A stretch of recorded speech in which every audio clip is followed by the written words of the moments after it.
CPIM Thrissur ജില്ലാ സമ്മേളനത്തിൽ പ്രവർത്തന റിപ്പോർട്ടിന്മേലുള്ള ചർച്ച തുടങ്ങി. 5.5 മണിക്കൂർ ചർച്ച നീണ്ടുനിൽക്കും. നാളെ വൈകിട്ട് ചർച്ചകൾക്ക് മറുപടി നൽകും. കേരളത്തിനായി ശബ്ദമുയർത്തുക എന്ന പ്രമേയം സമ്മേളനം അംഗീകരിച്ചു. ശരത് തോങ്ങല്ലൂർ സമ്മേളന നഗരിയിൽ നിന്ന് തയ്യാറാക്കിയ റിപ്പോർട്ടിലേക്ക്.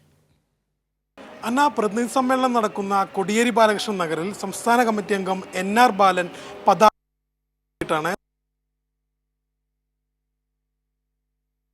സംസ്ഥാന സെക്രട്ടറി MV ഗോവിന്ദൻ മാസ്റ്റർ ഉദ്ഘാടനം ചെയ്തു. BJPയെ സഹായിക്കുന്ന നിലപാടാണ് ഡൽഹിയിൽ ഉൾപ്പെടെ കോൺഗ്രസ് കൈക്കൊണ്ടതെന്ന് ഉദ്ഘാടന സമ്മേളനത്തിൽ ഗോവിന്ദൻ മാസ്റ്റർ പറഞ്ഞു. അതിനുശേഷം ഉദ്ഘാടന സമ്മേളനത്തിന് ശേഷം ജില്ലാ സെക്രട്ടറി MM വർഗീസ് പ്രവർത്തന റിപ്പോർട്ട് അവതരിപ്പിച്ചു. പ്രവർത്തന റിപ്പോർട്ടിന്മേൽ ഗ്രൂപ്പ് ചർച്ച പൂർത്തിയായിട്ടുണ്ട്.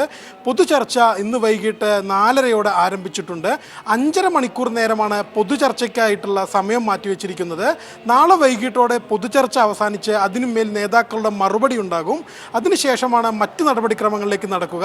ഇതിനകത്ത് സമ്മേളനം ഇന്ന് ഒരു പ്രധാനപ്പെട്ട ഒരു പ്രമേയം പാസ്സാക്കിയിട്ടുണ്ട്. ആ പ്രമേയത്തിനകത്ത് കേരളത്തിനായിട്ട് ശബ്ദമുയർത്തുക എന്നൊരു പ്രമേയമാണ് പാസ്സാക്കിയിട്ടുള്ളത്. കേന്ദ്ര സർക്കാർ കേരളത്തെ സാമ്പത്തികമായിട്ടും വല്ലാത്ത രീതിയിൽ ഞെരുക്കുന്ന സാഹചര്യത്തിൽ കേരളത്തിനായിട്ട് രാഷ്ട്രീയ അഭിപ്രായ വ്യത്യാസങ്ങൾ മറന്ന് എല്ലാവരും ശബ്ദമുയർത്തണമെന്ന് പ്രമേയം ആവശ്യപ്പെടുന്നുണ്ട്. ഇതിനകത്ത് 17 ഏരിയ കമ്മിറ്റികളിൽ നിന്നുള്ള പ്രതിനിധികളും 42 ജില്ലാ കമ്മിറ്റി അംഗങ്ങളും ഉൾപ്പെടെ 434 പ്രതിനിധികളാണ് സമ്മേളനത്തിൽ പങ്കെടുത്തുകൊണ്ടിരിക്കുന്നത്.